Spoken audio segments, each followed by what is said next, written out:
Hi, I'm Joel with Prosperity Studios. I'm here with Terry and I'm here with my Muay Thai sensei, Mario Saeed, pro MMA fighter. So Mario, first of all, how you been enjoying your training, and how was that lovely massage you had for about an hour before this cut off? Yeah, man, they looked after you. It's good, man. Everything's going good. The gym is going great and training's going really good. I mean, I train all the time. I train this is all I know. I train 3 times a day. Yeah, it's a lifestyle.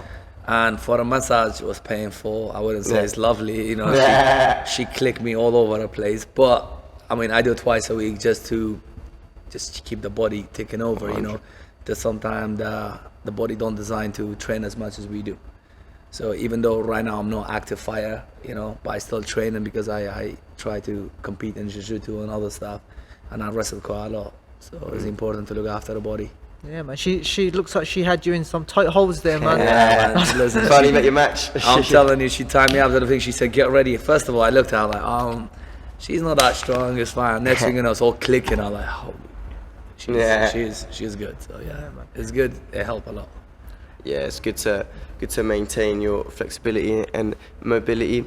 So what we like to do on this podcast is we like to work chronologically. So essentially your life and your life story. So let's talk about your beginnings out in Iraq. What was it like growing up there for your first few years? So was it Iraq, Kurdistan? Kurdistan, right? yeah. So I grew up in Kurdistan. To be honest, I had a rough upbringing. You know, there's a documentary on YouTube. I don't know if you guys I've seen it. I did it for Phuket top team. So I came over to UK like when I was just before I was 10, so 8 to 10, you know. And then it's hard to live over there because like I didn't have a normal upbringing, like a normal thing, you know. My mom got killed in front of me when I was young. Yeah. So I have to come to England. I had no choice. Right. And then when I come to England, it just basically start all over again Yeah, without speaking any English or anything like that. Mario, why did that whole situation happen for you? I know in Iraq, what was going on at that time? Why did you have to? It's a long story, but my dad was working for the government. Yeah. My dad was a government thing, and then they was going after him. They couldn't get my dad, so me and my mom were the target. They couldn't get to your dad, so no, my dad was a ghost. Nobody can touch him. That's what even now these days. My dad been shot 5 times, and he's still survived that. Yeah. So, and we came to England, and then. When I say we, it was just me coming to England, but my dad organized it all. And then when I come to England, it's obviously difficult because it's like you come completely from different background and different, you know, culture, like in England you grow up, you have a PlayStation, Xbox and your own room. Back home, all you think about buy a gun, how quickly you can buy a gun. You got 8, 9 years old, they go everything. Really? Yeah.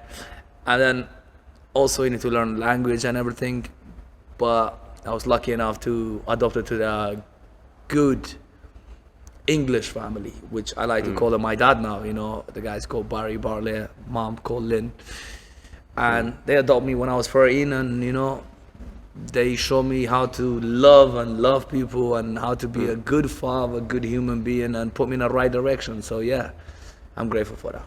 And was that in Bristol? You were in Bristol. I always been in Bristol. I've been in Bristol for over 22 years. Well, 22 years now. Yeah. And then you moved here when you were 8. I take it you said 10. You moved there when you were 10. So I've been like 8 to 10, because I don't exactly know how it was, but when my mom passed away, they had to get me out of the country quick. So. Well, what was going on in the country? What was going on in Iraq? Still war. Still war. Still, yeah, it is. You know, they kill 182,000 people in 5 minutes. They nuclear bomb other part of the city. 5,000 people die in less than 2 seconds. You know, there's a war going on. And even now, it's like that part of Iraq is Kurdistan, right? But that part is a worst part. How is Kurdistan made up? Because it's like is there loads of Kurdistan parts? originally it was the biggest country, right? But it was one of the biggest countries. So what happened, I'm talking about back in decades ago, yeah? They had to break it to 4 pieces. So now half of the Kurdish people live in Iraq, half live in Syria, half live in Iraq, Turkey, and half live in Iran, Turkey, Iraq, Syria. So yeah, there's 4 of them. And then some of us live in Russia, which is Kurdish from Dagestan and Russian. So that's what originally Kurdish was, but because now it's separated, so we don't actually go the country. Okay. That makes sense. Yeah, because it's all part of It's Iraq, part of Iran. it. So like even now, every day is a war. So we don't like to be like, if you're Kurdish from Iraq, you don't like to be called Iraqi. If you're Kurdish from Turkey, they don't like to be called Turkish from Turkey, and that's why there's a war now. It's war between Kurdish and Iraq, Kurdish and Turkey, Kurdish and Syria. In fact, in Iran, if you said you're Kurdish, they will hang you. Mad. They will hang you on the spot. Yeah, some of my friends, they had to move. Similar story to Yeah. you, where Iran, Kurdish Like had right to now, move I out of can't it. go to Turkey if they see my flag, because I got Kurdish flag on my. They arrest me on the spot. Hey, Guaranteed. how do Kurdish in between each other? Are they quite close, or Tight. they're tight? They're There's no very wars tight. between us. No, It's just there's no war between them. They're super tight, you know. And the good thing is, like, they try to help each other. Like, if you go out there and say I'm Kurdish and I'm hungry, there's guarantee somebody will reach out to you to help you. Right. But back in home, there's so much stuff going on, and it's just basically always the young kids like me when I was young who got to pay the consequences. So yeah, and this happening every day. So still going on. still going on, yeah, and absolutely. Like even now, people get, there's 100 people get killed for fun a day. Like that's why if we see someone dead, like back home, you can see someone die on the street, and he just walk like this normal day, not even bother. You see a bomb go off about a couple of road down the road, you can hear it. He's just like, yeah, well, Normal day. yeah, normal day. Hey, what, even at your age, do you remember stuff like that happen, or is it just stuff that you hear about? No, of course I remember stuff happening. Yeah, it's like 10 years old, or 8 years old. I'm 10 years old. You see us since you was young. It's not like here you come, you go home to see a TV. All I think I grow up, I saw guns and play with guns. That's all you did. It's not just me. Every kid's in there. Like I don't know how good, because I haven't been there for 22 years. But I don't know how it is now, because I just like to basically not to think about that part of my life really. So how long did it take you to adjust to Bristol after just living a different lifestyle, like you say, just with guns every day? Is adjusting is you never adjust. Right. You know what I mean? You Right, just not learn to fully. live with it and move it, because no matter what happened, you never forget where you come from. right? And the thing is, even now I'm like 32 years old, 31 years old. It still fuck with my head some days. Of course. Like, you know, certain things bring up, you know, flashback, and it still mess with your head. But what you do, you need to, you learn to live with it. And live with it, basically put aside of your head and say, accept it, that's where you are, that's what happened, and now I need to adjust to this lifestyle and become, you know, I can either go home and cry about it for the rest of my life, or I can just say, you know what, I got 2 kids, people look up to me, and I want to be somebody, and you know, I accepted that's what happened, but just because that's where I come from, does not mean that's where I have to go. I changed my life in a different direction. Are you proud of being Kurdistan? You got your flag and stuff? I am proud of it, but also I'm equally proud of being English. I like to call myself English as well. I love this country. I represent all my fights. I represent England and Kurdistan, because without England, I'd be nobody. England give me opportunity, or you know, open a hand for me to grow up here, and you know, I learned everything in UK. I learned how to love, how to fight, how to walk, how to talk, basically everything in UK. And I know what, if I was at home, I'd be dead anyway, so guarantee I'll be dead. I wouldn't even making, like most kids in my country, you know, making 25. If you make 25, you're lucky to be alive. You're overdue anyway, 25. So I always represent UK. I got big love for this country, especially Bristol. You know, I travel all around the world, and I still miss this city. It is a city. Sorry, I swear a lot on the podcast. So yeah. Home's home, innit? Home's home. Yeah. And you've made it your good home. place. And so, like in the documentary on you, which is amazing quality, by the way, it kind of made it out like that your background in Iraq is kind of part of the reason why you fight, and it's like, you know, the kind of trauma you had there is kind of kind of brings you to the fighting game, and just reminds you, like I say, where you come from, and the conflict you come from, which is probably why you're so good conflict in a cage. Yeah, I mean, fighting is all I know. Yeah. You know, I sometimes, you know, you want to find something to take your frustration, your anger out. You know, I don't want to be arrested. Yeah, it's a safe, legal way. You know, a safe, legal way. So, you know, when I was 13, I remember going to dad, and when I say dad, I mean my English dad. Yeah. Because I never talk about my real dad. This does not exist. So, sure. And I said, I wanna do something, like some sort of martial art, you know. And then he took me to boxing. I started So that was boxing, your first one? Yeah. And then wrestling, and then jiu-jitsu, and then BJJ. And then since then, I fell in love with it, because I felt like it's the only way I can go there and let my frustration out. If I hit the back or do the circle or do the class, let my frustration out and externalize it. And then I remember the first time I go and I left, I felt peaceful. Right. At 13? Yeah. You just got that bad emotion out. You know. I remember that, like, I was 13, I went to school. The first week, I got kicked out, literally, because I hurt two guys really badly in school. Why was that? Because he said "fuck's sake," but I didn't speak English. I just heard the fuck word. So I thought "fuck" as a fight. He just insulted me, but he only said "fuck's sake," pass the ball. Right. Well, now I know what does that mean. The guy didn't even swear at me, you know. Yeah. But I didn't, and then I noticed that after, because they bring translator, and obviously they like, why'd you beat him up? And he said, fuck. And the kid's like, no, I just said, fuck's sake, pass the ball. You just hold on to it. But I had an anger, you know. Yeah. But now I just basically, when I start fighting and training, I find peaceful and love. Yeah, you find your zen. You know, it's just like, you know, some people take drug, some people drink, some people do yoga. This is your drug. This is my meditation. Yeah. When I train, I lose my mind, and I just train, and I feel free. I can't explain that feeling, because until you actually do it, you know, we both training anyway. You know, someday you came in and you just like put the music on, and you just, even if you hit the bag or your words just float away. Do you know what I mean? And you just like, yeah, it felt good, go home. So this is who I am. Do you know what I mean? Amazing, man. At 13, you found your calling. Do you reckon a lot of that has to do with your upbringing? Absolutely. Because I was getting in trouble quite a lot. I remember I got kicked out in C Academy. I got kicked out down in school. Just fighting everybody. So this sports give you discipline. Yeah, within 2 weeks of being in Bristol, I got stopped. Oh, for about 3 weeks in Stapleton Road, I got stopped. In Stapleton? Yeah, no there's way. around the corner. What? Over what? Robbery or what? They tried to rob me. I didn't give them my phone, and they stabbed me. Yeah. My arm, can you see it? Slice. Yeah. And then I took the knife off him. I actually stabbed him back in the leg. Yeah. You know? But in England, they said, no, you don't do that. You just give him your phone and walk away. I was like, oh, not really. Raised different, yeah. He bought me. I know, you know what's funny? It's one of these like 20-pound phone. It wasn't even that expensive.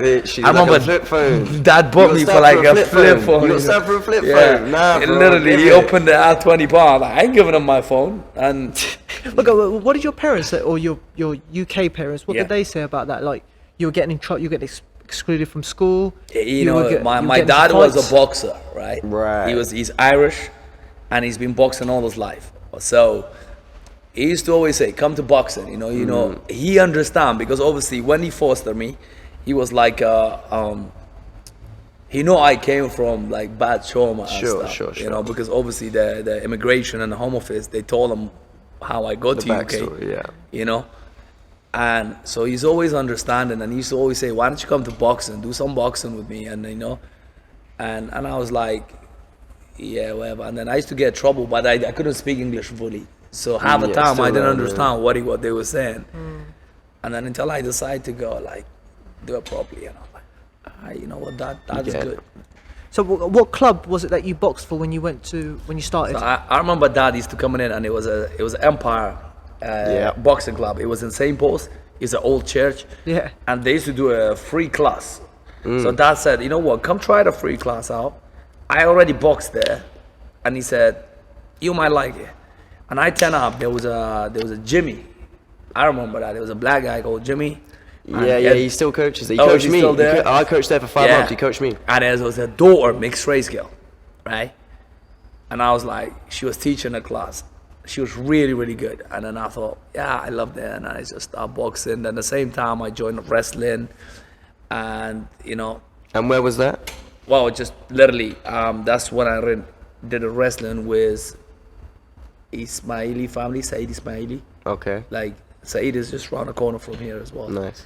And also, I did wrestling with Trojan. So I started Trojan. Originally, Trojan was in Bristol. So I started with Trojan at the time. It was like about 3 years. Then 16, I joined the Trojan. And Trojan just keeps expanding.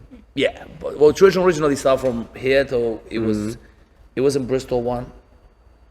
No, actually, there was a Trojan in Cheltenham, but they have a Trojan in Bristol as well. Right. And I trained in Bristol one, but it was on and off because it was in Carrefour warehouse. So I used to go a little bit and then never go there because I wasn't sure if I want to do MMA or boxing or wrestling. You're still in between. And then also I used to do jiu-jitsu as well, BJJ. At what age was this? Yeah. This was 16.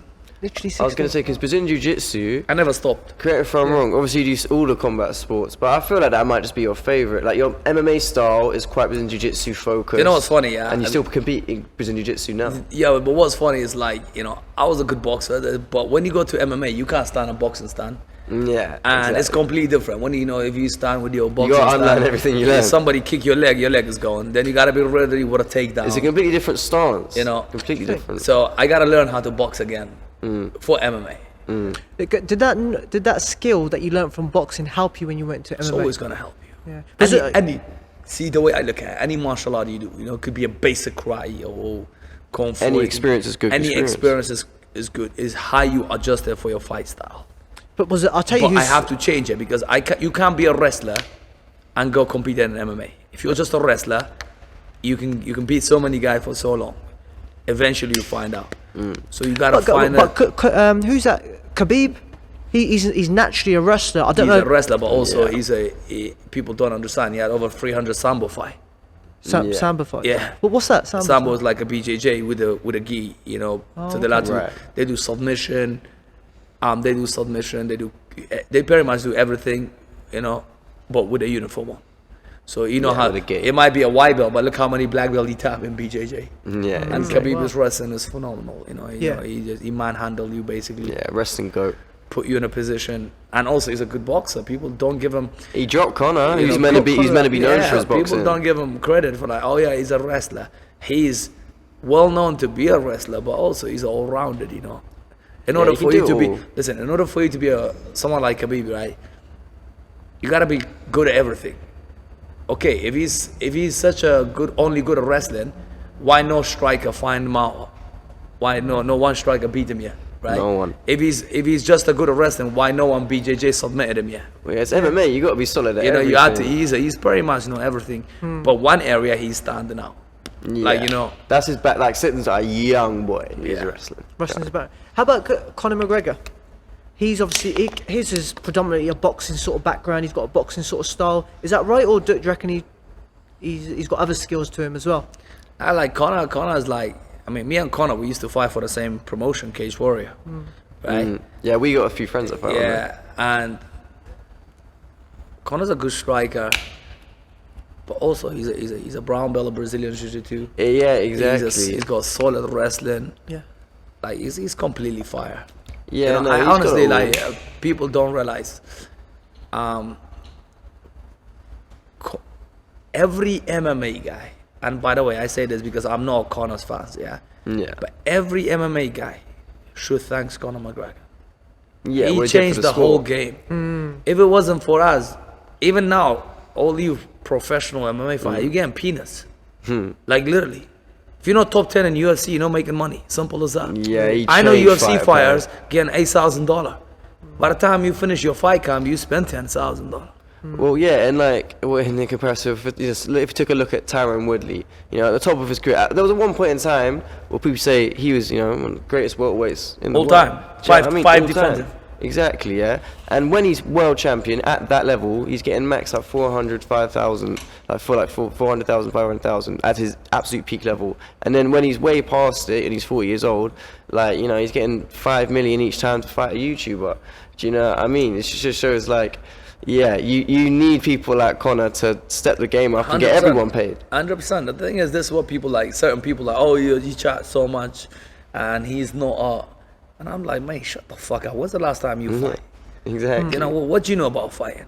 Win, lose, draw. At least I've been that make that walk. I fought in front of 10,000 people. I fought all over the world. And someone like Conor, do you realize how much pressure on a guy? It's got the whole country. He puts the pressure on himself, you know, by talking that much. You fight at MGM, you got like 50,000 people live watching him. Yeah. And he changed the game. And people are like, oh yeah, but he lost to Khabib. So does everyone else. Everyone else. Yeah? Yeah.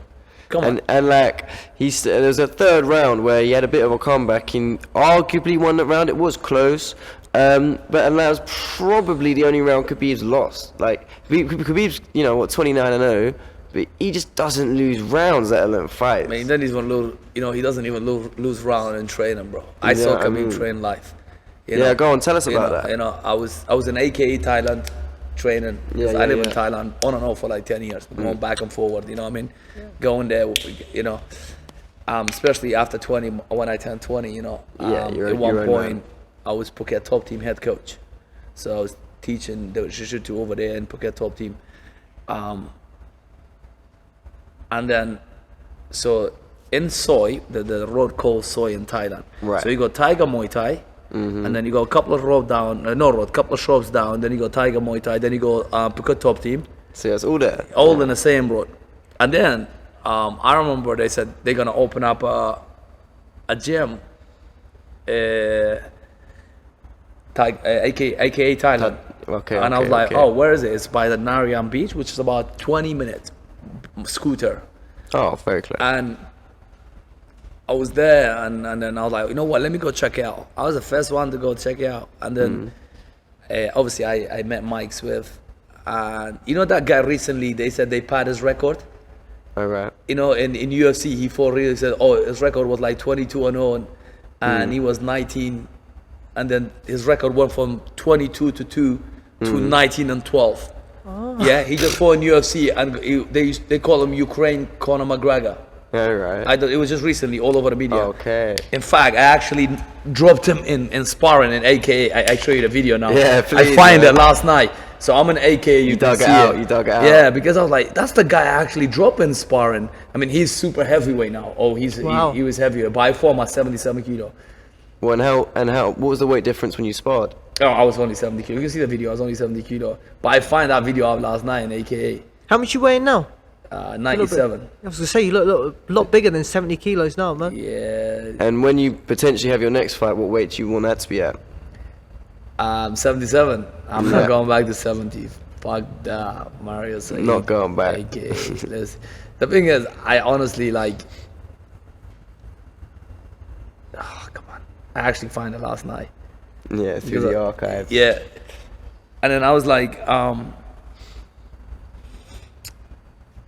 show you after. So he got found out in the UFC. Yeah, they find out, and because I was looking at the video, right? Let me put Thailand. Yeah, so I was looking at the video and I thought, wow. I dropped him. Yeah. Yeah, they find out. He was bad on his record because he had. Like UFC is more competitive, isn't it, than the other sort of things, other networks? Would you say? 100%. It's the elite of the elite, like, and you know, Dana White's matchmaking, like, do you know what I mean? Like, he matched the best against the best. That's why you don't get long win streaks in the UFC. Like, if you got a couple wins together, they'll put that on your stats. Like, do you know what I mean? Like, 3-4 win streak. Like, that's a big deal in the UFC. Compared to boxing, you get a 3-4 win streak. That's not a stat. Do you know what I mean? In the UFC and MMA, it's different. I just have to find it. It's different. It's like if you like, basically potentially if you want a 4 or 5 fight in UFC back to back, you know, they think about putting a title challenge. Yeah, literally. You know, that's but the difference between boxing and MMA And by the way, this has come from the guy. I love boxing. I literally love boxing. But the boxing, even you see a guy with 22-0, 40, 35-0. You never see that in MMA. Don't happen. Because rare. you guys, I'm not saying the most boxer guy part recorded, but they smart. They use it as an experience, so they fight people to build their confidence. Exactly. There's definitely more cherry picking in boxing. But in UFC it's a little bit different because You could be 7 fighting into your career, pro MMA, you're in UFC. But yes, that's what I mean. People would have that experience before they come to UFC, right? They will have a number of amateur fights, a number of No, they fights. rush it. They a bit rush it. more. See, now in the last couple of years, they got the UK IMF, which is the amateur MMA rules, and they got B class. But most people is like, after 4 or 5 fights, you're 5-0, 7-0. Like my last opponent, I fought him. He just fought in UFC. He actually won it. He won by darts. He had 2 fights in UFC. What's his name? Benoit. Okay. Benoit Santiago from Brave. He had 2 fights in UFC now. Nice. I fought Mal Price in Ireland. He fought in PFL for $1 million. Nice. Last night, actually. Yeah. Wow. But these guys they both got lost on the record. And Benoit's only like 10-0 now, or 10-1, I think, or 10-2, something like that. Nice. He's already had 2 fights in UFC. Yeah, fast track. But in boxing is like, you see someone 16-0, but you never heard of him. Exactly. So how'd you go 16-0? I think boxing is so less It's true. forgiving. Like if you lose in boxing, people hold it over you your whole career. If you lose in UFC, it's not that deep. We'll see you on the next event. It's like I'm a bad loser, right? Sure. And I'm seriously a bad loser. If it took me years to realize, it's a sport. I wish I had this. It's a combat sport. I wish I had this mentality like 5 years ago. Right. Because I put so much pressure on myself when I'm fighting. I really want to win because I miss time with my kids. I put my heart and you soul want to win into for it. I live them, in Thailand. I miss birthdays, everything. I train Sacrifice. 3 times, injuries, broken ribs, getting fucked up every day in training, but you still going back and do it. And then you go there, you lose a fight, and I couldn't sleep for 3-4 months because of it. Yeah, it feels like awful now. But when you realize it's only a sport, it's okay to lose. You can lose 10 fights and still be the best in the world. And you just learn so much more from a loss. And it's losing is a part of it. It's me and you gonna spar now, and you might have a better day than me. You might go better with me. It's not mean you're a better fighter than me. Yeah, exactly. It's on It the just night. means It's on on the that night. night you actually have it. Because what you guys don't realize, like, I cut 10 kilo day before the fight. That's MMA for you. Yeah, I can. I've done 3 kilos. 10 kilo. And bear in mind, this Yeah, I'm is not what good at cutting. you guys don't realize. Like, I've been on diet for 3 months before that as well. So I walk around with 0 fat on me. Then I still cut 7 kilo. Like walk the away. last week of the fight, normally I do 7 kilo. Yeah. 7, That's true. So would your opponent do that as well, right? So you're both. Yeah, use so that that's sort my of way, opponent, yeah. right? But the downside of that, how will your weight cut go? Yeah, like how much Do you have energy a cramp? have? Do you have Yeah. energy after rehydrated? Your hydration right? I've been in a fight. I couldn't even stand up. I fought Mal Price in Ireland. I run away from hospital fucking 6 in the morning, and I was fighting in the evening because the hospital said, I was literally pissing through my, Yeah. I could not keep any water in me. The whole day from Friday to Saturday, I could not eat any food. So they said, we're going to pull you out on a fight. And I said, I told Chris, we can't pull out because, we already done it. He's like, bro, Then no one makes they're money. not going to pass you. So they put IV on me, which is illegal anyway. I'm not supposed to have IV, just to get back rehydration. Yeah. And I cut 10 kilo, 8 kilo I cut. Obviously, I couldn't rehydrate because I couldn't keep nothing for me. So I only had 2 IV in me. I couldn't eat, and I had to fight on Saturday in our arena in front of 10,000 people. Yeah, and you still turn up. Character. And these people don't realize what the fighter go through to make that work. That's why when I'm like, how could you disrespect or how could you slag that fighter off? He have the same dream as he wanna be somebody. Yep. Or he make sacrifice that they work made because just you to guys be don't there. realize what a fighter have to go through just to be in that cage and perform for the fans. So let me Yeah. ask you: do you think there should be more weight classes in MMA? Because Absolutely. Because like in boxing, There's so many, you got right? like super and You got junior lightweight, attached super to lightweight, you each got one. welterweight, So it's lightweight. like 6 pounds between each weight class. I think it's still developing these MMA, UFC. The thing is, etc. Dana White is super strict on it. I know, and Dana's he's a leader of the whole MMA But then world. that could be the advantage for other companies like Bellator and Yeah, but is this it is K2K? Cage Warrior, Yeah, PFL, Bama. That they Bama. can introduce Brave. more So weights. now Brave FC, which I'm contracted to, Yeah. they got super lightweight and super welterweight. There you go. That's Oh, super good. nice. Because that 4 kilo, it make a huge fucking difference. Honestly, it makes 100%. so much But difference. how so about much for the healthier. fighter? For a fighter, obviously I've been a natural 60 kilo, 64 kilo fighter, but for other fighters, if you can't, is it too hard for you to move up in weight? It's not about too hard to move up, boy. Yeah, because the other person will be doing the same thing. So for someone like me, I'm 5'10", 5'11" with my ponytail. It's depending on the Yeah, angle. get that in. Yeah.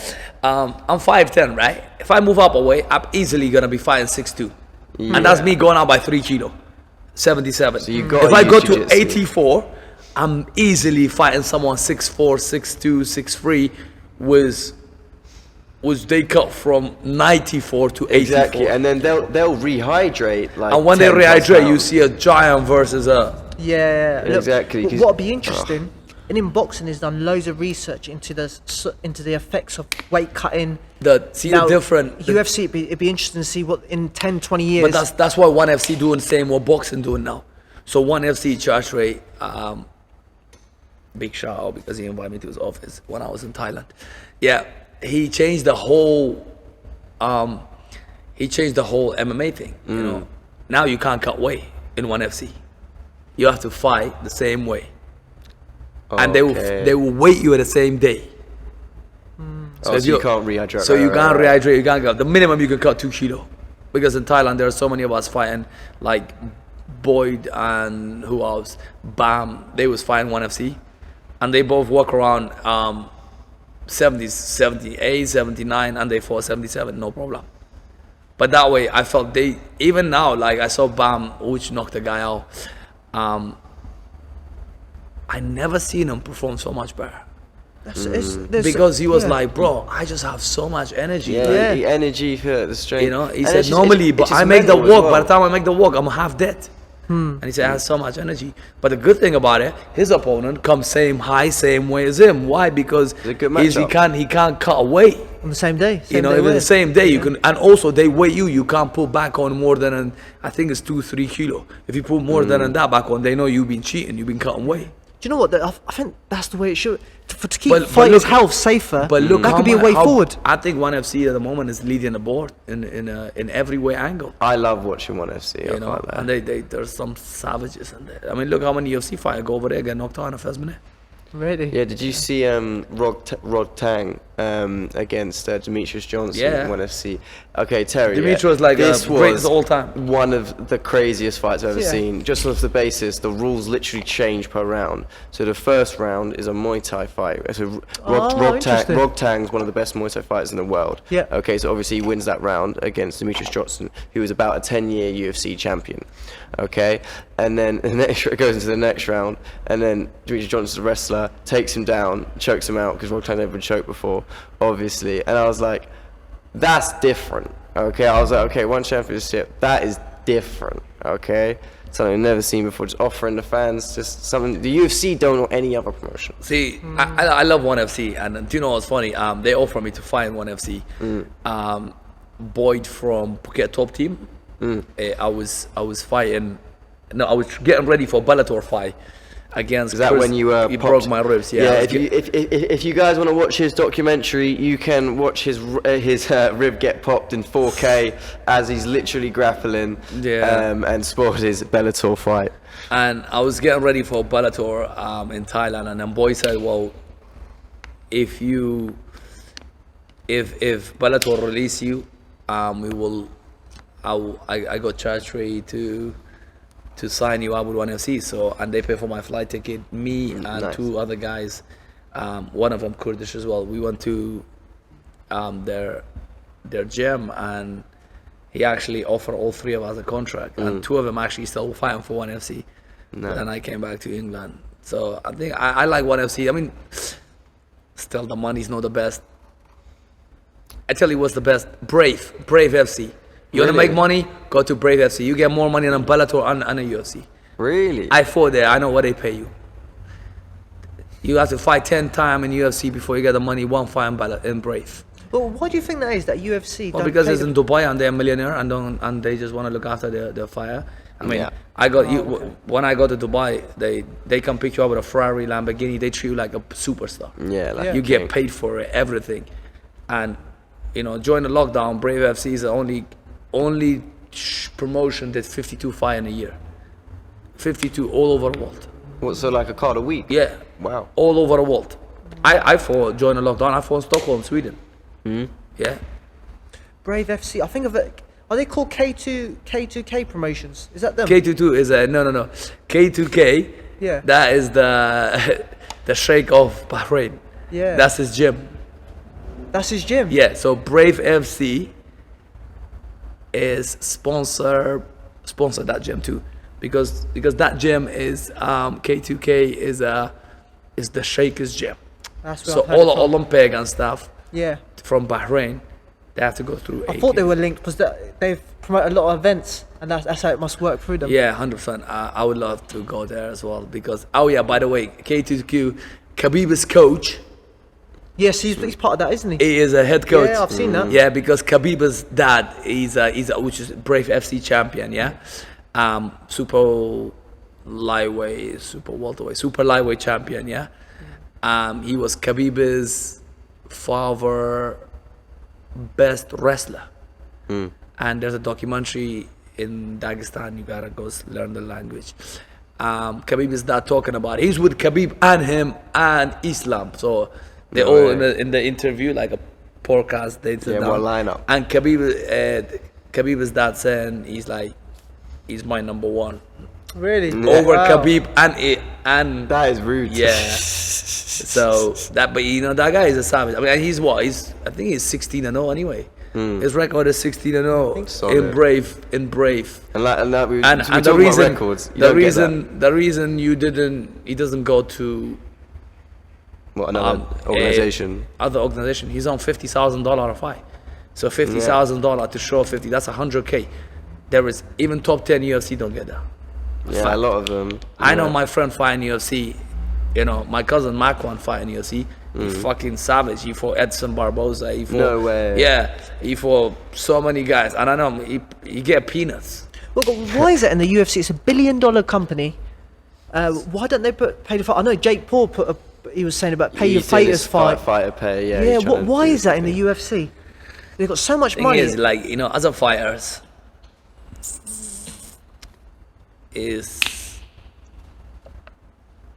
the promotion always make money. And the fighters, honestly, that's why I say you guys should thank Conor McGregor. Yeah, Some of these got guys paid for get everyone. some of these guys get like fucking $700 for a fight. Yeah, and then some little organizations. This is it's this so is why bad. just a joke. Like, I retired from fighting and I'm on 2 losing streak now, right? I just thought, fuck this. I'm not gonna get my head caved in for nothing. So then recently they offered me a contract. Right? Yeah, I was gonna say that's recent. Big contract, Who was that? PFL, Okay. right? Because they're gonna go Middle Eastern. They want somebody fresh blood, and they're like, dude, bear in mind, I'm on 2 losing fighting streak, right? Yeah. And they do lost $1 million shit. tournament. So I told them, I need to win 2 fights. If I win 2 fights, are you gonna put me in a tournament? Right. All right. If they said no, then I'm not interested. I'm not gonna get my head caved in for Right. what? Look at Okay. PFL now. They're the best. They put $1 million every freaking month. Wow. $1 million tournament. You do 3 fights, you win $1 million. You do 16 fights, you don't get fucking 10 grand. Yeah, $1 million different. I fought in budgets. Otur. I fought in Joint Arena. Yeah, 20,000 people, and I got 5,000 pounds for it. You're thinking about. And I tickets. fought for a world title. Yeah. Live on Sky Sport and Dave TV and Channel 5. Nah, that's mocking it. That is mocking Yeah, it. I Like, make you more can't- money on my ticket sales because I'm known in England to be a biggest ticket seller. Yeah, well, you Fact. got the personality. Big. Yeah. I mean, look at my social media. Yeah, it's I got 340 million on TikTok. Yeah, this is 400, your 500,000 hashtag. followers. Instagram, blue tick, 200,000. What is it? Facebook, I got 500,000. You know how to sell yourself. And the thing is, the Kurdish people love me. They are, because I represent Kurdistan. I got people come from Stockholm, Sweden, Germany. They come to watch so me you fight. represent Bristol and You know, Kurdistan. and then yeah. all my English fans. I used to make more money on my ticket sale than on what I actually get for Than my your purse. Yeah. That's wrong. It's true. It's true. It's wrong, like me getting fucking kicked in the face. And, you know, I'm not going to say which promotion. In a local show, I fought. And this is the local show, right? No joking. This is like, let's say, just around the corner, local, right? I fought a local show, I make 15 grand. Right. I fought in front of a million people, I make fucking 8 grand. By the time I finish These my numbers fight, are adding up. you know, Yeah. by the time I finish my number, right? And I'm like, what the fuck? Well, who do I want to do it? Am I doing a fighting to get popular? Do you know why? Because I sold over what? I think I sold about 7 VIP table I sold. Nice. Right? They're expensive. And I must have sold over what? 800 ticket. More standing tickets. Yeah. Mad. 50 Mad. pound ticket. And I got half and half with a promotion. They're like, no, Yeah. we give you 20%. I'm like, fuck this, 50-50. You're not paying me enough. And plus, what? Yeah, on if top of my you're purse. putting the hours into actually selling it, then 100%. And then that's the day I thought, you know what? Why would I want to go? Even now, today, I'm still contracted. 4 fight contracted to Brave. Until December this year come in, I am still contracted to Well, that's when the Brave. contract's up. Is there any opportunities for you to fight? Have they been in contact? They want me to fight every day. Yeah. They even say they're gonna make me headline a Kurdistan card. They want me Mate, to- that would be amazing. But it's you going back home. How would that? They're not doing a Kurdistan. They're doing Erbil, which is Oh, okay. yeah, which is in Saudi Arabia. Oh, okay. Yeah. Right. That's fine. But they headlining it all over, I think. So it's live on TV, you know. Yeah, man. And just how proud your people back home would be. They love me, bro. If you look at my, I got 340 million on TikTok. 340 Yeah, million. I make more money on my TikTok than on what on my fight career. Really? Yeah, that is mad. That is mad. Fact. I'll have to check out your TikTok after this, man. Go check it. I got 500,000 followers. What's the name? What's the name? Mario Saeed MMA. Yeah. Same on Facebook, verify, Instagram, verify. They're all verified. There's so many accounts, but my TikTok is 500,000. And this is something I wanted to talk about. Thinking of fighter marketing, so you're saying you got 340 million shares of your Mario Saeed MMA hashtag.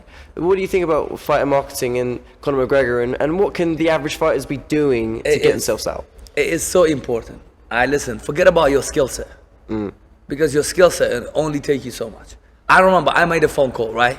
And this is the biggest promotion in the country, Bama. Yeah, huge. Huge. The biggest. I said, I need to fight for a title. And he's like, what do you mean? I said, I want to fight for a title. Never fought in Bama. I said, who's your rank number Just know one? your worth. Give me your rank number one fighting for a title. Who's your champion? He's like, how many tickets do you sell? I said, 5,000. Yeah, He said, you got it. money I tell you- talks. I tell you everything you need to know about promotion. Right? They don't care about you. If you are excited fighter, plus you can talk a little bit of shit. When I mean shit, don't pick on people's families and stuff. But you know how to market yourself, right? Yeah, of course. It's important. Social media is so important. It's actually more important than it depends what you want to do. If you want to be somebody who just want to be a broadcast fighter for the rest of your life, go nowhere. Yeah. If you don't know how to market yourself, you know, if me and him we are fighting, Yeah. Good luck. and you're a promoter, right? Yeah. You know this guy gonna sell 5,000 tickets. Yeah. And this guy is a very, very good fighter. But he's So done. I'm gonna sell 10 Yeah. tickets. Yeah. Which one you gonna put on for main event? Yeah, of course. The guy with a of 5,000 course. ticket, right? Exactly. Why? Because One A, it guy makes on. you money. B, he's got 5,000 people cheering on him.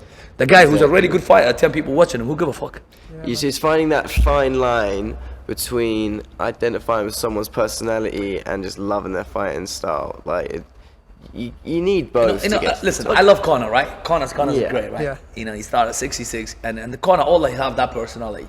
I remember he fought one of Mark Goddard's fighter in Cage Warrior, and that night he was fighting for 66 kilo Cage Warrior first belt, right? And I remember in the back, everyone like, who's this fucking skinny guy, bald head, you know? Honestly, I remember he actually body triangled him and choked him out. You become a Cage Warrior champion. Yeah, yep. And then he was just talking to the bike, and I remember passed by it, and he was talking to the interview just before the fight start. I'm gonna go out there, I'm gonna fuck him, I'm the best, I'm gonna be in UFC. And I'm like, this motherfucker like talks so much shit, you haven't even won the belt yet. Yeah, exactly. He puts But- himself out there. When he walked out, they played that promo video. I'm telling you, every single person was talking about this kid. Just because course. early in the morning he did that interview, I'm gonna do this, I'm gonna do that. Does that make sense? Exactly. So the it way you builds it. sell, and they play that video all night until he fight for the title. Yeah, And that's the thing, because this is Cage Warrior Day. So you say he's a bald guy, he's a young guy. This is before Conor McGregor has all his tattoos. So like, what even is his chest tattoo? It's like it's a gorilla eating a heart, and there's I think some other Is stuff that what it mixed is? in it. Yeah. Yeah, like how individual is that? The thing Do you is, know it's what I like, mean? is if you remember old Conor, right? He had no tattoo, he had nothing. I mean, Conor McGregor's debut, he lost in 8 seconds. Or was it 8 to 20 seconds? He lost to Joe Duffy. Really? Yeah, When he lost Yeah, early, in Cage yeah. Warrior debut. Oh, okay. I remember watching a video, and it was just like a promo video they were showing it. Hi, my name is Conor McGregor. I'm gonna be the UFC champion. My record is 4-2. Yeah.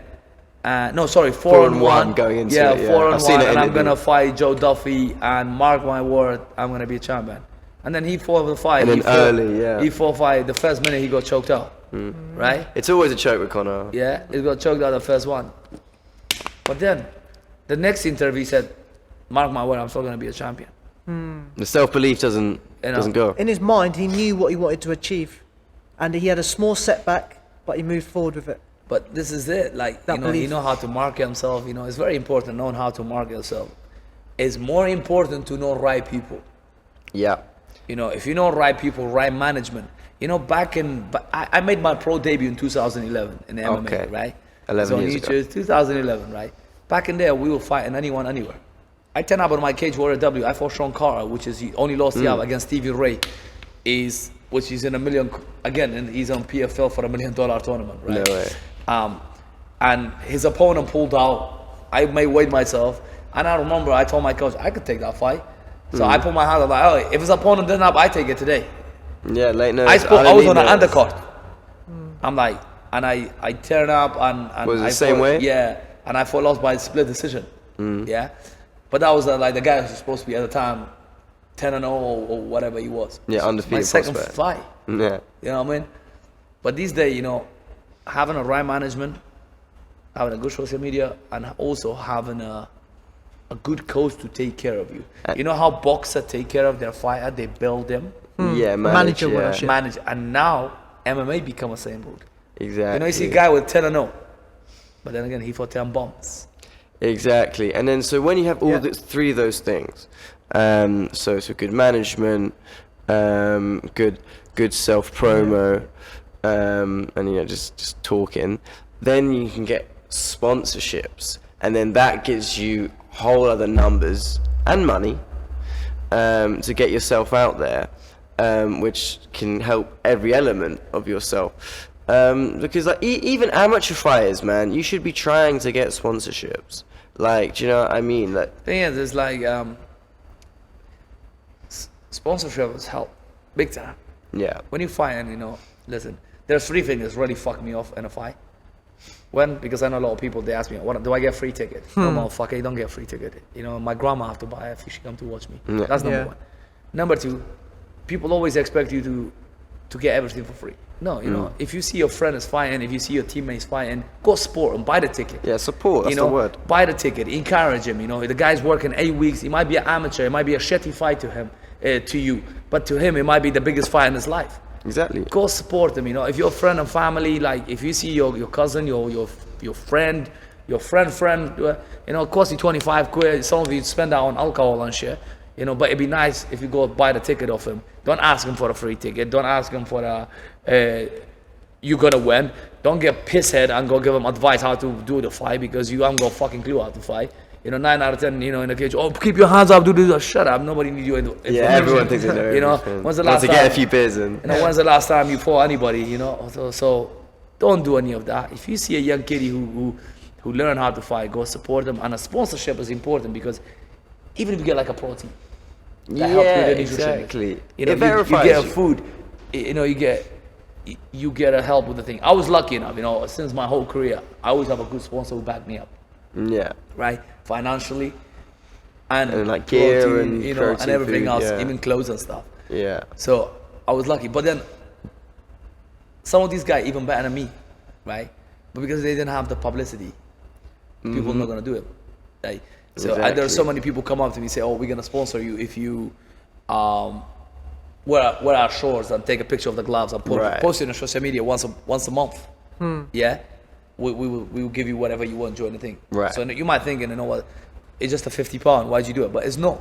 You know, you need a shin guard, boxing glove, legging, short t-shirt. It's all add up to £1,000 There's a lot of Yeah. expenses that go into it. and then add up to £1,000, and then you're like, well, wait a minute, I need 2 pair of each because I train twice a day. Yeah. You know, so that's save you a couple of grand. It's quite crazy to think, like, you know, for those fighters that might be very skilled, you know, for those like first 10 plus fights, if they don't have sponsors, how do you survive? Do you know what I mean, you've got to have another job on the side than Yeah. pro And the thing is, fighting. you know, like honestly, most people ask me, say, why'd you walk away from it the last fight? You know, I smashed the guy. You know, I broke my leg. Yeah, you I know? seen, And then they yeah. say, why'd you walk away? You just, you know, out of nowhere, you said, take my gloves off. I'm gonna stop for a while. That's The what I leg was said. gone. The reason I said that, you know, in this game, you can't be half in, half out. You can't be part-time. What I mean by part-time, you can't have another job and do this. Exactly. Especially the that. level I'm fighting at. 100. You know, you can't be too hard. And that day when I broke my leg in the fight, you know, the first thing come to my mind, I'm like, what the fuck I'm doing here? If that come to my head, then I shouldn't be fighting. And like your You- body, you your got- you body's your did get- career. Do you know what I mean? Like your body is your career. Like there's no point to continue to fight on that And- night and when you're just gonna I damage feel- yourself worse. I feel sorry for like most of the fighters, right? Fight is a fucking lonely game for a start, right? You know, it doesn't matter what sport you do, boxing, kickboxing, Muay Thai, whatever you do.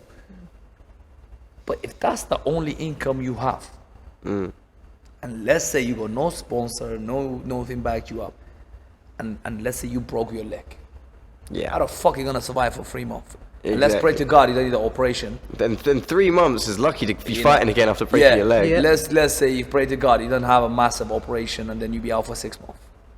So if you don't have that backup as a sponsor and stuff like that, you kind of fucked, don't you? And you can have a lot of sponsors to back you for injury and stuff as well, don't Of you? course. And being a fighter, especially in UK, is kind of difficult because like there is no insurance. Nobody will cover you. Right. In America, it's easy. You can say I'm a freaking UFC fighter. They're like, yeah, I'll be covered. Anything happen to you, they pay for your travel expenses, they pay for your insurance, they pay for your thing. So in that UK, is risky in the UK. nobody will sponsor you. I had two company which I paid the insurance for it. They both cancel on me. They Google my name, they say, fuck it. You can't do it. One of them, I actually lied to them. I said, I'm a judo player. Because I actually do judo. They Googled it, they're like, sorry. They take your deposit, they only refund you the rest of the money, they won't even sponsor. So now if you think about it, if I go injured, and let's say I got 2 kids to feed, and that's my only income, and I work 5 for a penny, how the F am I gonna survive? And you got children. Do you know what I mean? You got other people. There are so that many look fighters to you. out there, they struggle these days. Fact. Hey, what age are you? You got 2 children. How old are they now? I got 8 years old, she already trained here, and I got 3 years old, she already trained here too. Get him started young. Get them started young. Yeah. Yeah, they both doing a thing. So basically, as you can see, this is my gym. I got the biggest Yeah. gym in town, Trojan Free Fire, Bristol. Yeah, it used to be an office block. You know, it used to and be then an we office revamped it. And then before it even opened, I got to come here to have a meeting with Mario, and we were like putting all the mats down over there. And then just today, this is the first time I've seen this side of the room. Yeah. On this side of the wall, amazing this kind of setup. hangout area, and we've got like this No, kind I'm gonna of bring juice it. bar. What's It's- the we've got plan? more to come. You obviously got the. So I got maps. Trojan Free Fire the next door. So is make sure you come check it out. Check on Google, Instagram. They're the best. Yeah, Trojan free Muay Thai, 7:15 every week. I always try to go if I'm available. Yes. Where else you get free training? It doesn't happen. Get yourself And down there. this is not a trap. This is no me to sign you up. You just have to turn up and train. That's all it is. So I try to give something back to the community. Right. So at the moment, I'm working with 288 kids. Amazing. Yeah, I got 288 kids. I teach. And that's these just the kids? That's just the kids. Yeah. So I teach the kids discipline, respect, and also I teach them Brazilian Jiu-Jitsu, kickboxing, and Muay Thai. Right. And the adult class, I teach BJJ every day. We got yoga, wrestling, boxing, kickboxing. Basically, we cover mixed martial art, everything in the gym. And what I'm doing, at the moment, so we got Trojan Free Fire at the headquarters, which all the pro fighters there and stuff. You know, and then we go, mine is the beginners, completely Expanding, beginner. yeah. So with my gym is like, I came back from Thailand and I thought, you know what can I do to help out somewhere in the community? You know, I'm not planning to fight, and to be honest, I'm not doing too bad financially. So I was like, but that was not what I opened it up for. You know, I got everything, like, you know. Community. But when I open up and I see these kids and I'm trying to help them, and obviously, I thought, yeah, you know what? This brings happiness to me, so it kind of made me really happy. Yeah, if you find it fulfilling, then I'll do the And same. then I thought, yeah. you know what can I do for the adult? Because, you know, some of the adult can't afford to pay training, even though I put really, really cheap subsidies. Like, look at my location where it is in Bristol. City centre, isn't it? Right in the Cabot Circuit opposite Cabot me. Circuit, Yeah. And I put a cheap training, like literally cheaper than everyone else in the country, not just Bristol, on purpose. And then I thought, you know what? Even then, some adult go through depression, anxiety, they can't afford it. So what I did, I put like a Muay Thai class, because, you know, I live in Thailand, I got experience, so I put Muay Thai class completely for free. There is no contract, you don't even have to tell me your name. Turn up, as long as you're respectful, go on a mat, I teach you classes, you partner up with someone new, you get to meet a lot of people, and get a good session in, finish. All I ask you, you know what, leave a review on Facebook if you like it. Happy days, bye, that's it. And Turn another up thing, and bring good attitude as well. when I was training here just the other week, the student brought in dinner for everyone. Yeah, for everyone. I got free training and I got a free dinner. Yeah, like I loved my life that day. Do you know what I mean? Like it's not like I'm dying to need it. It's just so nice just to have a place to just. You know, it's nice because we're trying to build a community environment. Exactly. Yeah. That. So it was nice, like we have so much food left, you know, so normally I trying to do summer activity and feed the kids and stuff. Yeah. There was so much fresh food left. And I was like, well, tell Ola, my Muay Thai people, I'm like, listen, there's loads of food in there. What type of food was it? It was Indian food. Oh, yeah. Like expensive Indian food, like proper Yeah. food, yeah. I eat it so much. I was like, if I'm carrying, I'm going to be about 110 kilo. I got to stop this. Yeah, you say. How about Kurdish food, man? How nice is that? Same, you know, it's rich Yeah, on very fat. rich. Yeah. So I did and then after the Muay Thai, they took a few of them home and stuff. So I try my best to give something back to them. Amazing, man. Especially I grew up around here. Do you know what? There's nothing better than giving back. You heard loads of people say who achieve stuff in their life, giving back now is something that they want to do.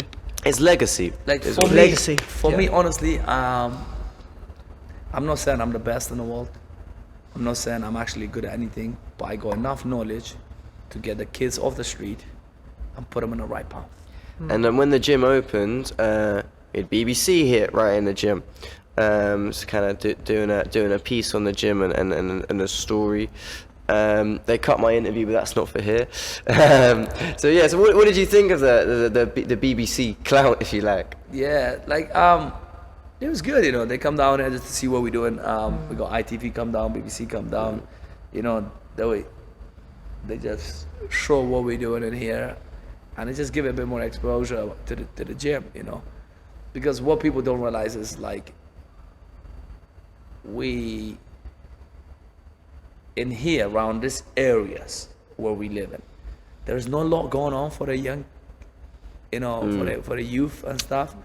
And you know, I was lucky enough at 13 I had a good foster parent. You know, imagine if I had a wrong one. Yeah. You know, I could have been on the wrong track of the side. I could be on the other side now in prison and doing whatever. Why not? You know, and I'm like, if I can save one kid out of this 200 people, that make me there. You know, I did my job right. Like, yeah, 100%. And I work really closely. Sorry, I work really closely with the police as well.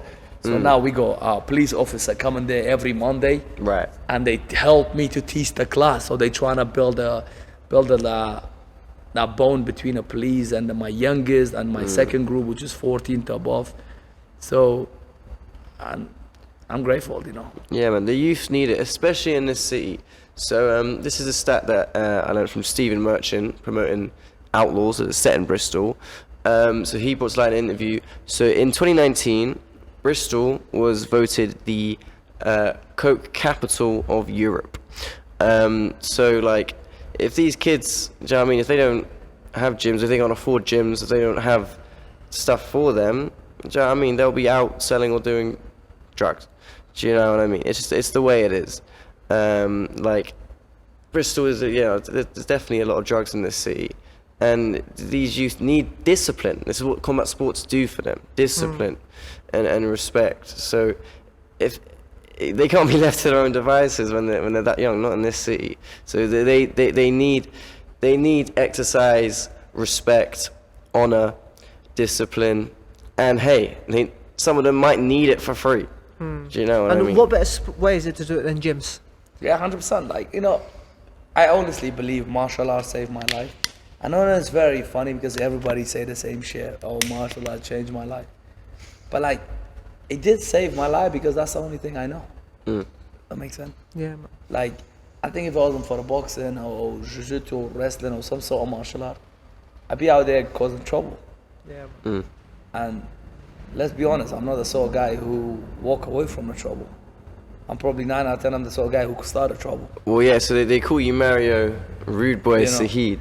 RUDEBOY Saeed. Yeah. Where did that come from, man? Yeah, it's my coach.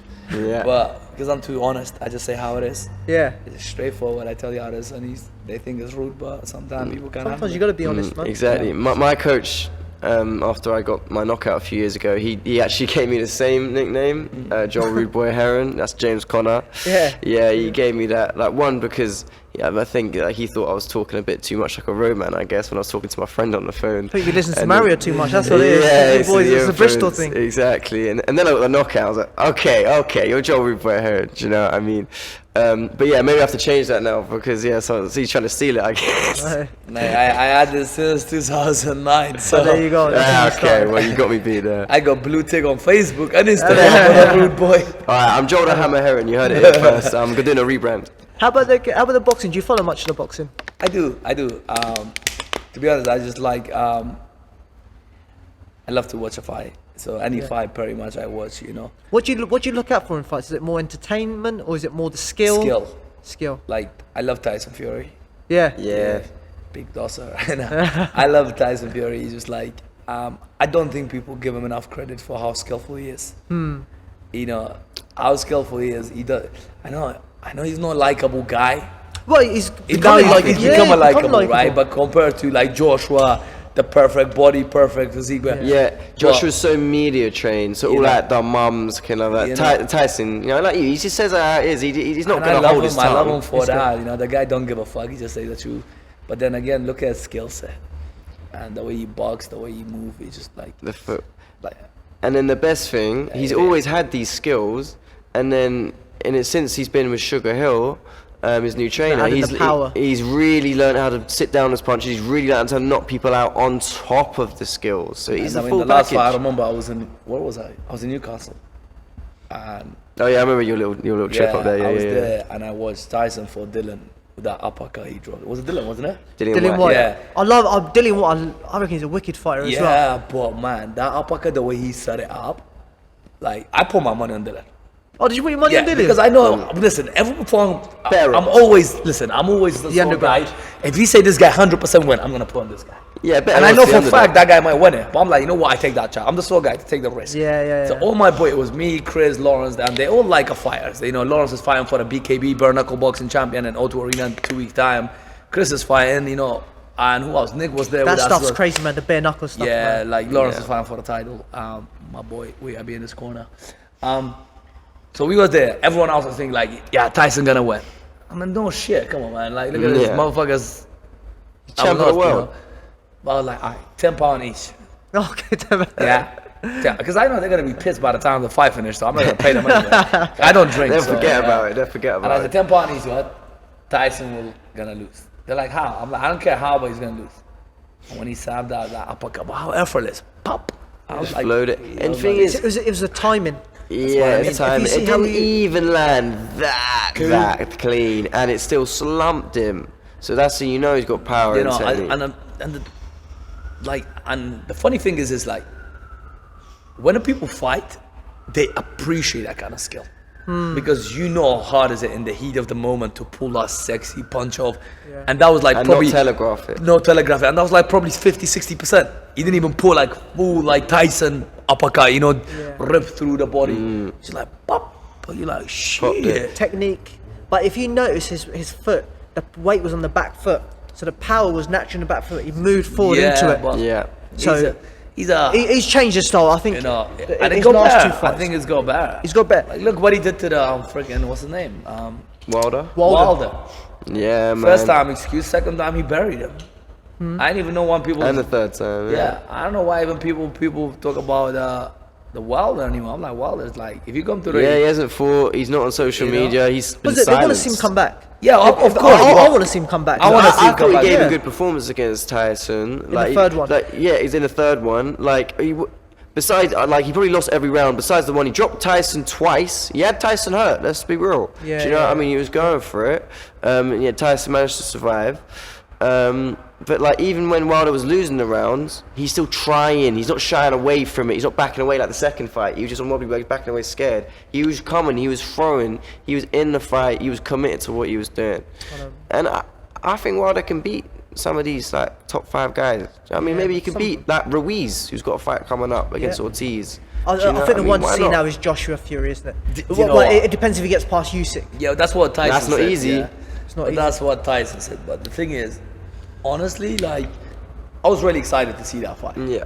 But right now, I think Tyson will do him easily.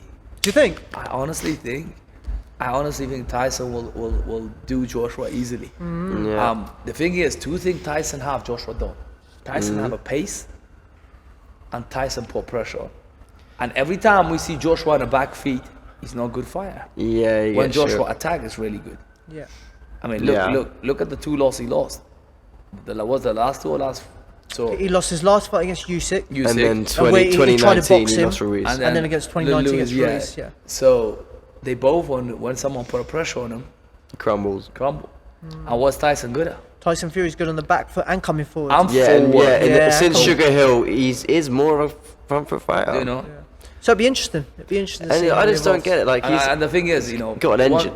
One thing Tyson have more than him, bro. He's got cardio. Yeah, man. He don't look it at all. He looks Joshua- like he's come straight from the pub, Joshua, but he can like- fight 12 rounds. Joshua's gas quickly.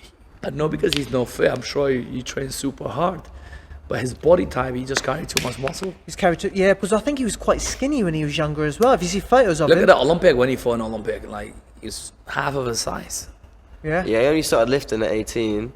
yeah. do So you know what I mean? He was that's late why I start. guess Tyson Fury calls him a pumped up heavyweight or bodybuilder. Yeah, you pumped up bodybuilder. Yeah. I beat you in your back garden. You're a bum. I beat you like a Don Klitschko. You're a bum. He does, he does, And it'll be a good fight. It'll be a good fight for the fans. 100. I generally think it's going to be a It good sells the fight. most tickets. Probably than sell it the most sells tickets as anything. well. I'm hoping it's in Cardiff so I can go if it's. Oh, that'd be nice. Yeah. But I think it'll be too big for Cardiff. It'd be somewhere. like Maybe OT Saudi or Arabia or something. something like. I think it's Dubai or Saudi Arabia. Yeah, if it's not in the UK, yeah, it's Saudi Arabia. Over there, Dubai. these lot they pay money for ticket. Yeah, man. Why do you think that's changed now over the last 5 years or so? Not even that, 3-4 years, isn't it? What happened was Middle that during the Easterns are getting lockdown- involved. Yeah. What happened during the lockdown? They had the guys Ireland, that's where the UFC hold the event. They are way advanced on the time of COVID. I know COVID don't exist anymore, by the way. In my book, it's never exist anyway. But yeah, it don't exist anymore because all of a sudden we all forgot about it. We all fine and no lockdown, nothing. But last year they couldn't even let me freaking go to Thailand. Really? Yeah. Oh yeah, Thailand was closed, wasn't it? Oh, yeah. And cut you they, off. 3 fight got cancelled last year because of COVID. What, 3 of your fights? Yeah. So, but I think since then they had the best for medical staff for COVID. They was on the top of it. And listen, these guys they can pay.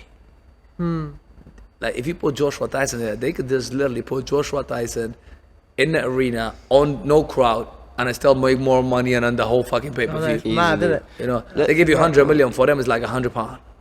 That's why chump Brave change. Brave pay a lot of money because Brave is run by the Sheikh. He owned one of the pipes oil for Bahrain. So yeah. Okay, so So let he me paid ask 50K. you I don't this. think he care about it. Let me ask you this. So you're talking about kind of, COVID fights, COVID combat, let's call it. So especially when, you know, the UFC started making cards again in 2020 during the height of the pandemic. So they were doing fights in their studios, right? So there's no crowd. So you got the commentators right next to the cage, and they'll be saying, "Oh, okay, yeah, they need to be hooking the leg, need to be doing this," and then the fighters do it because they can actually hear the commentators for once. Like, how much of a different setting is that to fight? That must be crazy. I don't like the COVID fight. Like, honestly, I fought in Stockholm, Sweden, and it just couldn't switch on. The weight cut was wrong because obviously we couldn't go out there to get food. So they give out a chicken and we had so much salt in it, and I'm cutting 5 kilos. So every water I've been drinking, it kept out my system. Yeah. So anyway, and I fought Benoit, which is, we were talking all day in a hotel, and then I'm like, what the fuck?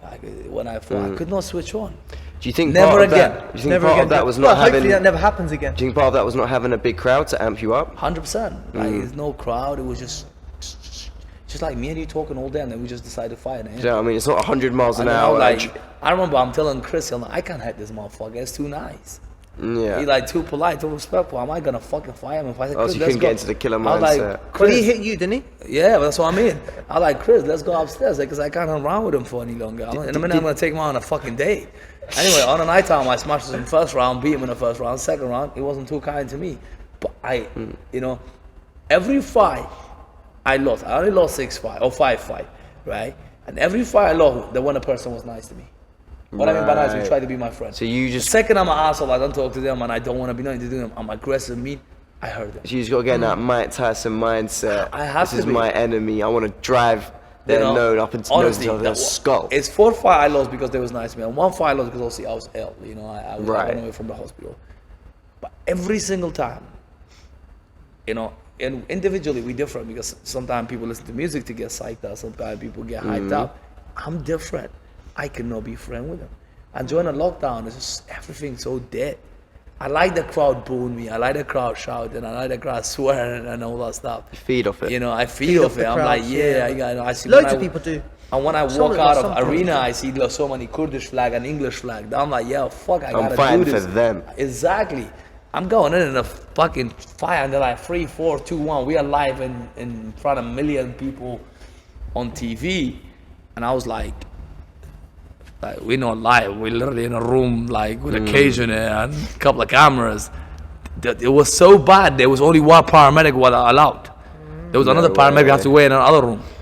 The commentator, they had to be one there, one there, one there, and the camera, only 1 camera. It's just weird What, experience. really? One camera? Yeah. Yeah, it was 1 there and 1 there, but the other one was controlled by the control from the control. Yeah, And yeah. one guy was. It was just weird experience, man. Who's that fighter in Leeds, the boxer, who lost during lockdown? He's a big ticket seller. Leeds boxer.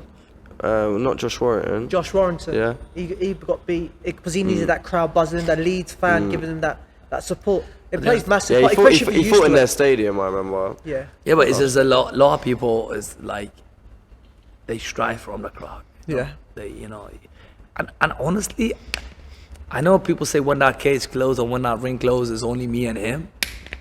But personally, support. the crowd make a huge difference. 100%, man. Like, you know, I had 3 boxing fights. Actually got my next one August 6th. Definitely come around if you can. It'll come down, man. So yeah, so first one, that was a home show. Had the man them backing, yeah, and just Portsmouth just backing. They just Pompey just back their fighters, yeah.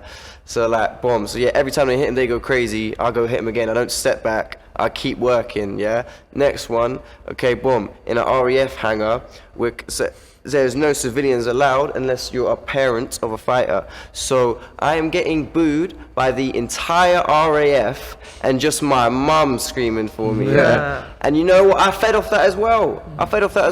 And like, it was a hard fight. I got gassed, but I clattered him in the second round, and I put him to sleep. And then in the third fight, it was national championships. That's a neutral crowd.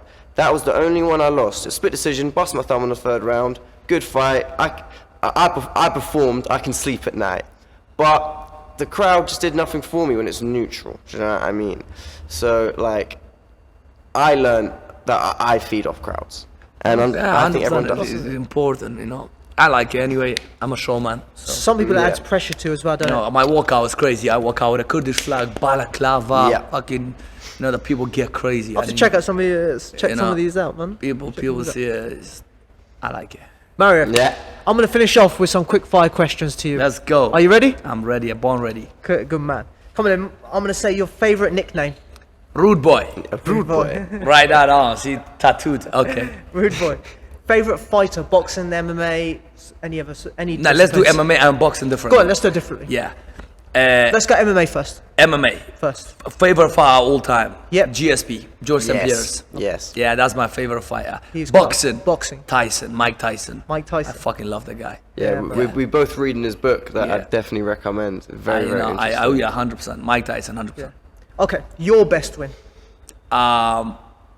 Best win? Yeah.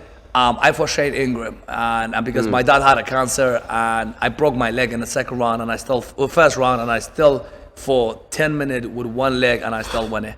So the bone was actually out of my skin, Oh, mate. and I still won the fight. How did you get through that fight? The adrenaline? I just draw it, and I just fought. If I don't take him down, I'm gonna get knocked the fuck out. So, but I had to beat that guy is because that guy give me so much shows on social media. Yeah. So even though it wasn't a big fight, well, kind of big fight, but to me that mean a lot because I actually fucked him up.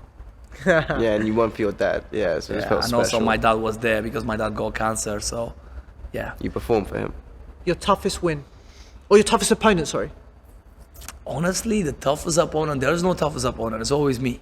Yes. It's me versus me. No Yeah. one can beat You know, you. nobody beat me. Even the one I lost, I can beat them all, right? It's just me not turning up on a day or for some sort of excuse or reason, I couldn't do it. But who was the one that you really felt the day after, like, oh, mate, I feel this. This is tough. Who was that one opponent that gave you that? Jake Blight, fuck you. Jake Blight, I beat him, but man, that motherfucker gave me 20 stitches everywhere. Really? Yeah, and the guy was 9-1.